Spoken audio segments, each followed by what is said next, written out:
जी हाँ, मैं परेशान हूँ। बहुत बार लोग मुझसे यही पूछते रहते हैं, आपका स्कूल थ्री इडियट स्कूल है, आप फुनसुक वांगडू हैं। मैं कहना चाहता हूँ, जी नहीं, मैं फुनसुक वांगडू नहीं, मैं सोनम वांगचुक हूँ और मैं ख्वाबों में, फ़िल्मों में नहीं, जीवन में कुछ काम करता हूँ और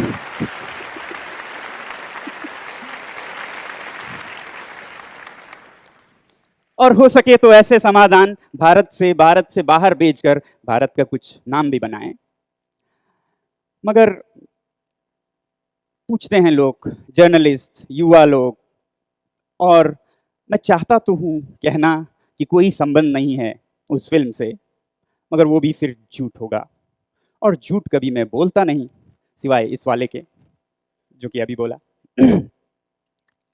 तो सच क्या है, मैं ये आपको बताऊँ और आज के इस जोश टॉक्स के साथ इस किस्से को ख़त्म ही कर दूँ, ताकि मुझे बार-बार बताना ना पड़े, ये क्या है, ये क्या संबंध है। ये बात 2008 की है। लद्दाख में हमारे शिक्षा में जो काम हो रहे थे उसको सम्मान देते हुए एक चैनल CNN IBN ने हमें रियल हीरोज़ अवार्ड से पुरस्कृत किया और उस अवार्ड को लेने के लिए मैं बम्बई पहुंचा और वहाँ उस समारोह में मेरी मुलाकात आमिर खान साहब से हुई। अब वैसे मैं फ़िल्में ज़्यादा देखता नहीं हूँ, मगर उनकी जो तारे ज़मीं पे फ़िल्म है, उसका मैं बड़ा फ़ैन रहा हूँ। तो बातों-बातों में उनसे मैंने एक प्रस्ताव रखा, कहा कि ये जो भारत और पाकिस्तान, ख़ासकर लद्दाख और बाल्टिस्तान जो कि सीमा पर हैं, यहाँ जो सियाचिन को लेके झगड़ा चल रहा है, पागलपन चल रहा है एक बर्फ़ के टुकड़े के लिए, जिस पर कि 5 से 7 करोड़ दिन का खर्च होता है, क्या एक फ़िल्म के माध्यम से ये दिखाया जा सकता है कि अगर यहाँ की जनता और वहाँ की जनता, सरकारें नहीं, फ़ौज नहीं, जनता मिल के बात करे और कहें, हट जाइए और ये जो पैसा आप जला रहे हैं, उसे शिक्षा में खर्च कीजिए, तो क्या पता ऐसा एक आंदोलन सच में चले और क्या पता ये सच हो जाए। तो उन्होंने गौर से सुना और उसके बाद उस समारोह में मेरे काम के बारे में एक छोटी-सी डॉक्यूमेंट्री भी दिखाई गई और बात लगभग वहाँ ख़त्म हो गई। मैं आपको इस वक़्त दिखाना चाहूँगा एक छोटी-सी क्लिप जो कि उस समारोह की है।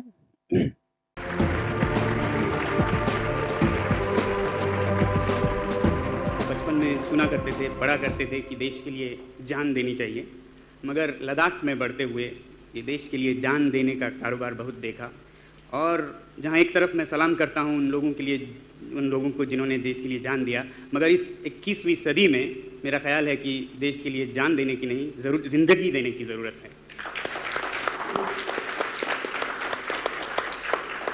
हमारे लद्दाख में जहाँ सियाचिन ग्लेशियर है, मैं आपको बताऊँ, वहाँ पर बहुत सारे हिंदुस्तानी और पाकिस्तानी माँओं ने अपने बेटे गंवाए हैं और इसके लिए क्या कीमत अदा करते हैं हम आप सब अपने कमाई से। सुरक्षा का खर्चा रोज़ाना 5 करोड़ है, ऐसा कहा जाता है। और दूसरी तरफ शिक्षा की हालत ऐसी है कि शायद हमारा सर नीचे झुके अगर हम अपने सरहदी इलाकों के स्कूलों की हालत देखें तो मेरी उम्मीद है, एक ख्वाब है कि ऐसे हम एक हालात पैदा करें, हम आप सब मिलके, सरहद के उस तरफ इस तरफ के लोग मिलके, कि ये 5 करोड़ रोज़ाना का जो खर्चा है वो इस सरहदी इलाकों के रक्षा में नहीं, शिक्षा में जाए और वही हमारी सबसे बड़ी सुरक्षा होगी। मैं ये किस तरह से हम इस देश में ऐसा और पाकिस्तान में ऐसा हालात पैदा करें कि हम अपने जो बहुत कम हमारे वसाइल हैं, पैसे हैं, उसे हम शिक्षा में खर्च करें, इसको कैसे देश के सामने रखा जाए, सोचता रहा हूँ और ये तारे ज़मीं पे देख के मुझे एक उम्मीद जागी कि इसे हम एक फ़िल्म के ज़रिए दिखा सकते हैं लोगों को कि ये मुमकिन है। और मुझे यही उम्मीद रहेगी कि ऐसा अगर हम दिखा सकें और ऐसा एक अगर दिन आए तो that will be a day I would like to give my life for और live my life. Dialogues that Mrs. Sonam Wangchuk gave, I think Javed bhai, you got to respond to that. जिंदगी और जान में जो उन्होंने फ़र्क बताया वो मैं कभी भूलूंगा नहीं। बहुत खूबसूरत जुमला था और बड़े दिल से निकला हुआ था। तो इस समारोह के बाद कुछ ही महीनों बाद मैं अर्थ आर्किटेक्चर यानी कि मिट्टी के भवनों की वास्तुकला सीखने फ्रांस चला गया और फिर 2009 के दिसंबर के अंत में मुझे ढेर सारे ईमेल्स आते हैं दोस्तों से, पत्रकारों से, कि आपके बारे में जो फिल्म निकली है वो बहुत अच्छी है। मैं परेशान, ये क्या फिल्म है? और आपके स्कूल को दिखाया गया है। मैं फ़ोन करता हूँ अपने विद्यालय में कि ऐसा कोई फिल्म बनाया, तो वो कहते हैं कि हाँ, फिल्म बनाने वाले आए थे मगर कुछ रहस्य रख रहे थे, बता नहीं रहे थे क्या फिल्म है, और हमने देखा कि वो लोग बहुत प्लास्टिक का कचरा लाने वाले हैं और हमने मना कर दिया, तो उन्होंने फिल्म पास के किसी और स्कूल में बना दिया। और फिर पता करता हूँ तो पता चलता है कि ये जो वाक़या था ये अप्रैल 2008 की थी, जबकि उस फिल्म की कहानी को बंद किया जा रहा था और शूटिंग अगस्त 2008 में शुरू होने वाली थी।